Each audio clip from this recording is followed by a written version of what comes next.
प्रिय विद्यार्थियों, BSc part second की ऑर्गेनिक केमिस्ट्री की क्लास में एक बार पुनः आपका स्वागत है।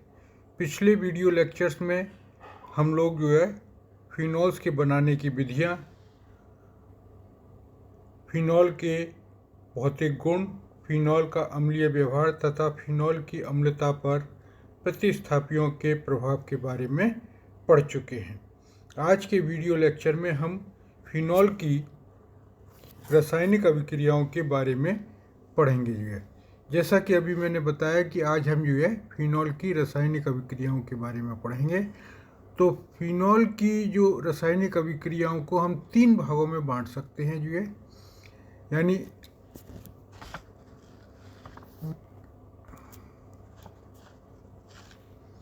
ये फिनॉल की संरचना है। पहली वे अभिक्रियाएं जिनमें ऑक्सीजन हाइड्रोजन, ये ऑक्सीजन और ये हाइड्रोजन बंध ये बंध यहाँ से टूटता है वे अभिक्रियाएं। दूसरी वे अभिक्रियाएं जिनमें कार्बन ऑक्सीजन बंध, यानी यहाँ से बंध टूटता है तो इसके कारण यानी इस OH समूह के कारण से अभिक्रियाएं। तीसरी अभिक्रियाएं कौन सी होंगी? जो फिनाइल रिंग है, जो फिनाइल रिंग के कारण से कौन सी अभिक्रियाएं फिनॉल हमें देता है, उन अभिक्रियाओं के बारे में पढ़ेंगे। यानी इस प्रकार से 3 प्रकार की अभिक्रियाएं हो गई। पहली, due to the cleavage of oxygen hydrogen bond, due to the cleavage of oxygen carbon bond और ड्यू टू फिनाइल रिंग। तो सबसे पहले हम पढ़ेंगे reaction due to the cleavage of oxygen hydrogen bond. पहली रिएक्शन है इसकी फॉर्मेशन ऑफ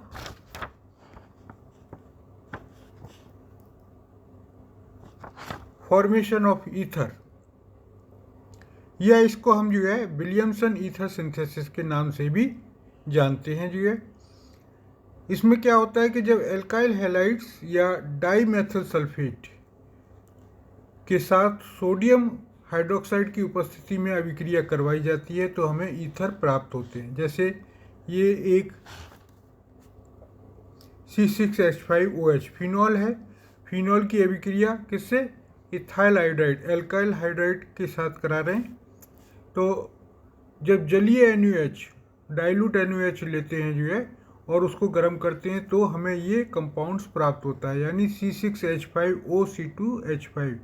इसको हम और साथ में बाई प्रोडक्ट के रूप में हाइड्रोजन आयोडाइड प्राप्त होता है।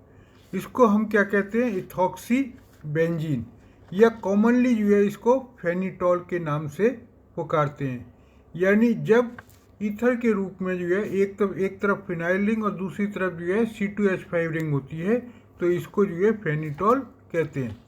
दूसरी अभिक्रिया है डाईमिथाइल सल्फेट, यानी C6H5, यहाँ पे ये मिट गया है, ये क्या है?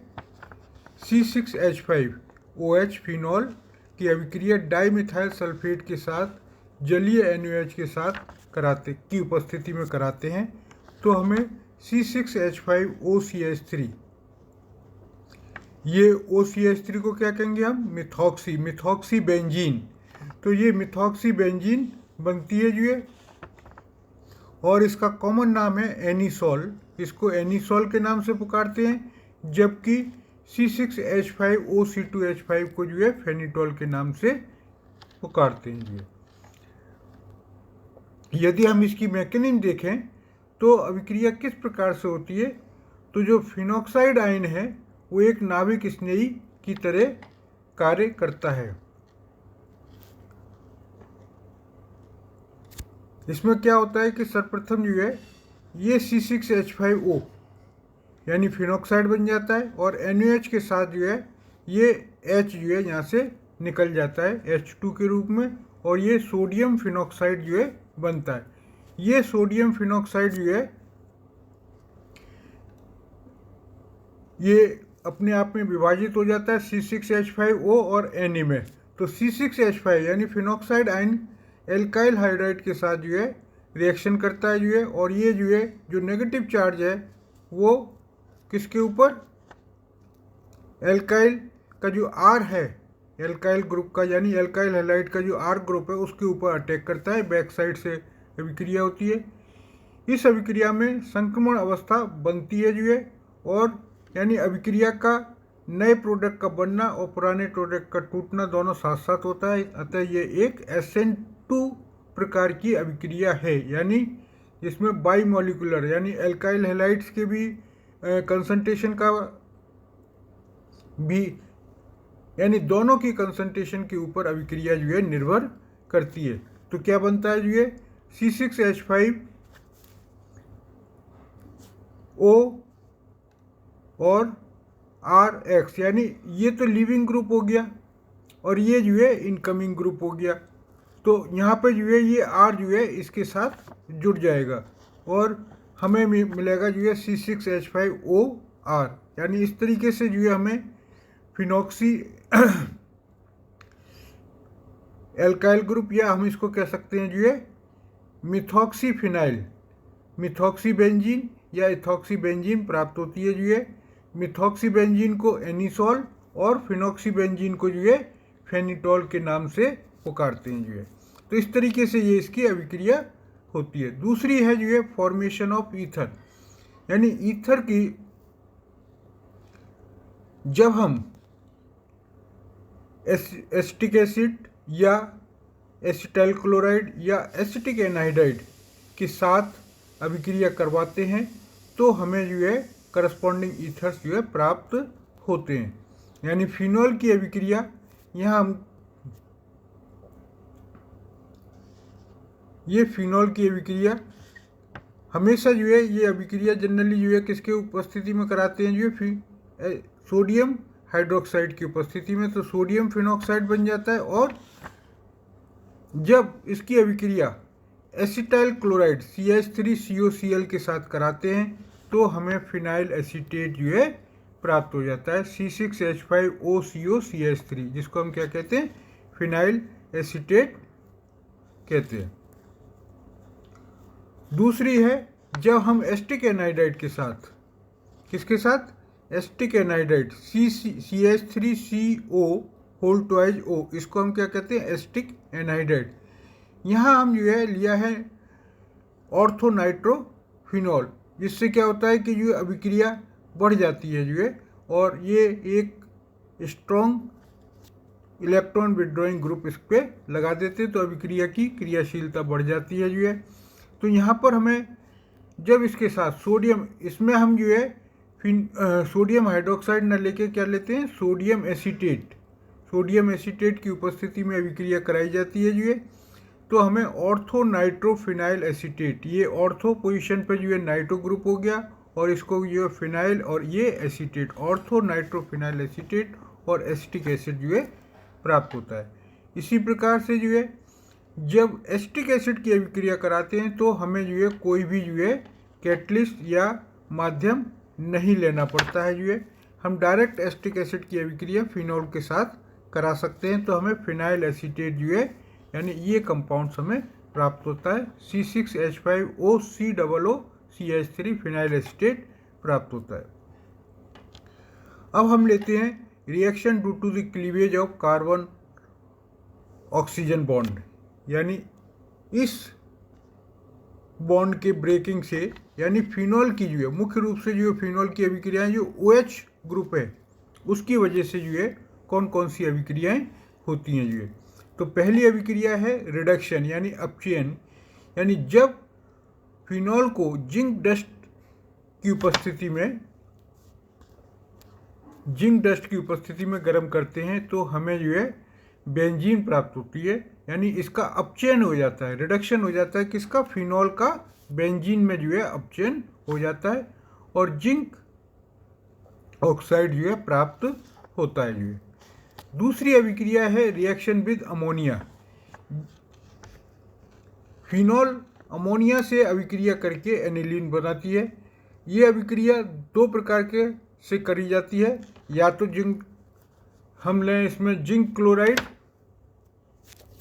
की उपस्थिति में कम ताप तक गर्म करें जो है तो अभिक्रिया एनिलीन प्राप्त होती है, यानी फिनॉल की अभिक्रिया NH3 के साथ जो है अमोनिया के साथ कराते हैं किसकी, जिंक क्लोराइड की उपस्थिति में कम गर्म करती है। यानी इसमें क्या होता है कि हमें कम ताप पर गर्म करना पड़ता है यदि हम कैटलिस्ट ले लें। यदि हम कैटलिस्ट नहीं लेना चाह रहे हैं तो ये अभिक्रिया को 200 डिग्री ताप तक गर्म करना पड़ेगा जो है, और हमें एनिलीन प्राप्त हो जाएगी।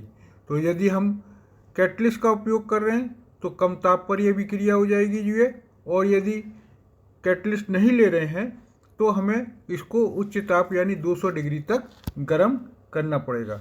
तीसरी प्रकार की अभिक्रिया है रिएक्शन विद इसी की, यानी तीसरी अभिक्रिया है रिएक्शन विद PCl5 या PCl3, यानी फास्फोरस पेंटाक्लोराइड या फास्फोरस ट्राइक्लोराइड। जब फिनॉल PCl5 के साथ अभिक्रिया करता है तो बहुत कम मात्रा में जो है क्लोरोबेंजीन प्राप्त होती है, और मुख्य उत्पाद जो है ट्राई एरिल फॉस्फेट, यानी ये जो कंपाउंड्स है ट्राई एरिल फॉस्फेट ये प्राप्त होता है। यानी अभिक्रिया जब फिनॉल की अभिक्रिया यानी ArOH, जिसको हम एराइल हाइड्रोक्सी कंपाउंड्स या इसको फिनॉल्स भी कहते हैं जो है, इसकी अभिक्रिया PCl5 से कराते हैं तो जो फिनाइल क्लोराइड है वो बहुत कम मात्रा में बनता है। फास्फोरस ऑक्सी ट्राइक्लोराइड और HCl जो है ये बाई प्रोडक्ट के रूप में बनते हैं जो है, और मुख्य उत्पाद के रूप में जो है हमें ये जो POCl3 है वो पुनः इसके साथ, ये जो POCl3 था वो ArOH के साथ जो है रिएक्शन कर लेता है और हमें दे देता है क्या, एराइल फॉस्फेट। और ये एक, इसको हम शॉर्ट में इस तरीके से भी लिख सकते हैं जो है, तो ये एक फॉस्फेट जो है हमें प्राप्त हो जाता है, ट्राई एराइल फॉस्फेट। और यदि अभिक्रिया PCl3 से कराएं तो हमें जो है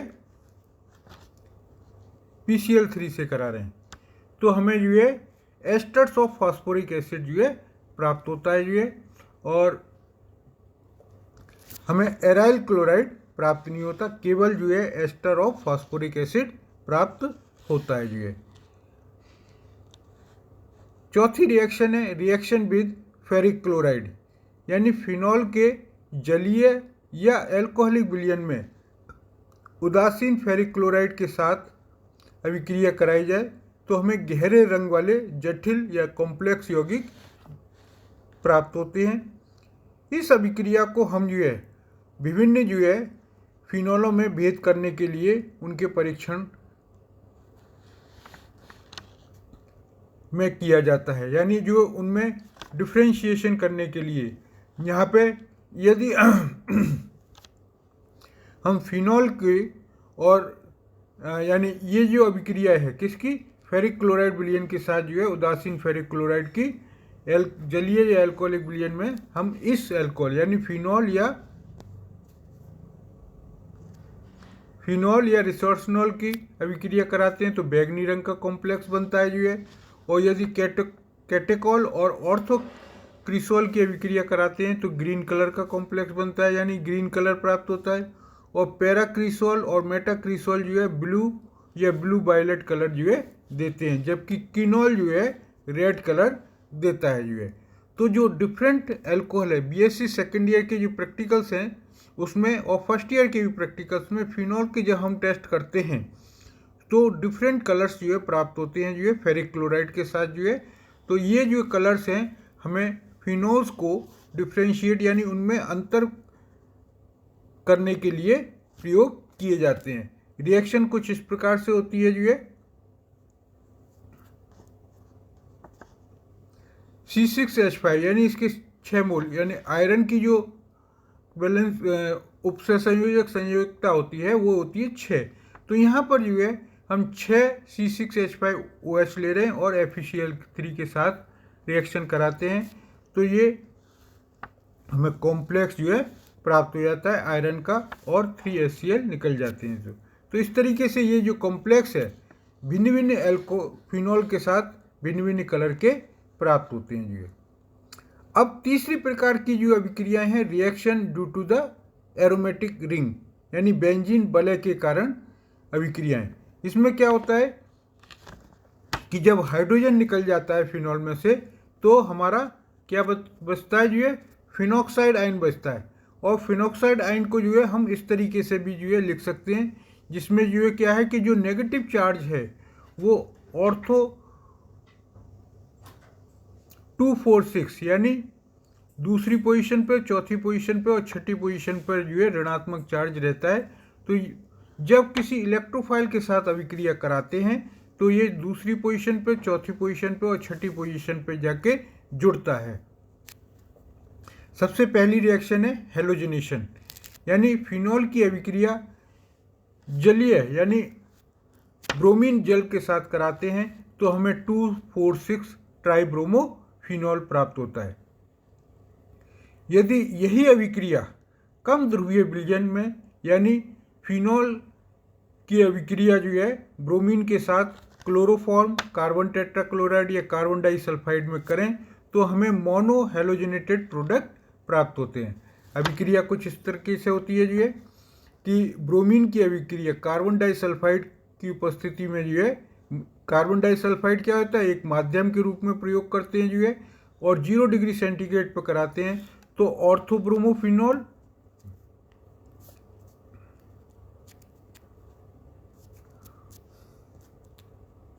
ऑर्थोब्रोमोफिनॉल प्राप्त होता है जो हमें।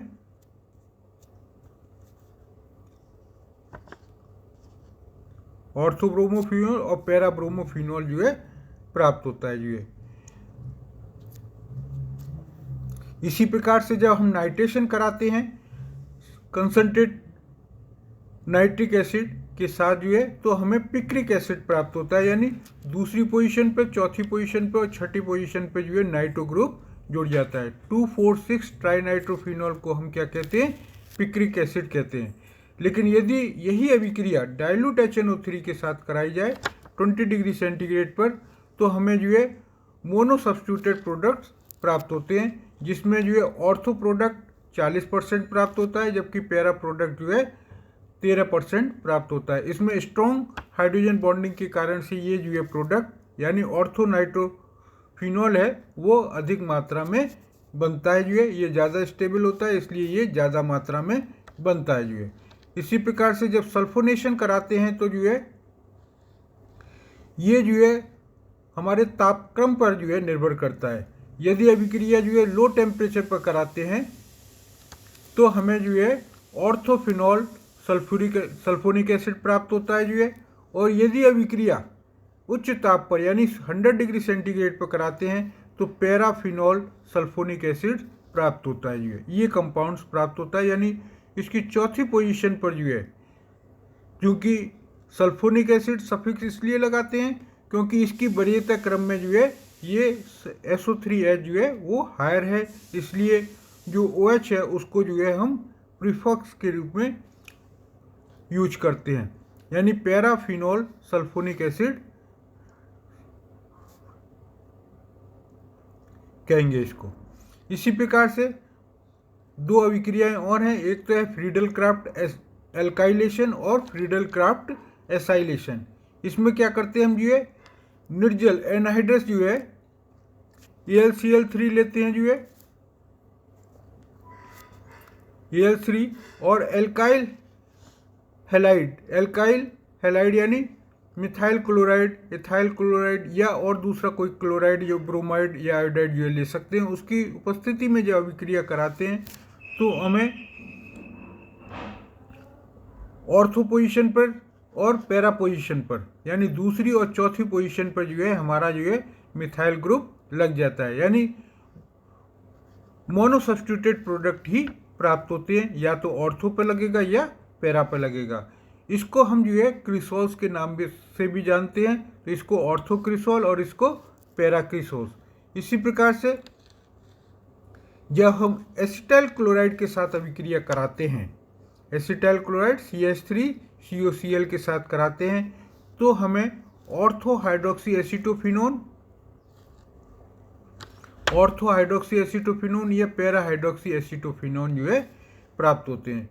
तो इस प्रकार से हमने देखा कि तीनों प्रकार की अभिक्रिया मैंने ली आज जो है, जिसमें reaction due to the cleavage of oxygen hydrogen bond, reaction due to the cleavage of carbon oxygen bond, reaction due to the phenyl rings, यानी तीनों प्रकार की जो है अभिक्रियाएं जो है इसकी ले लीजिए। आज के लिए इतना ही, धन्यवाद।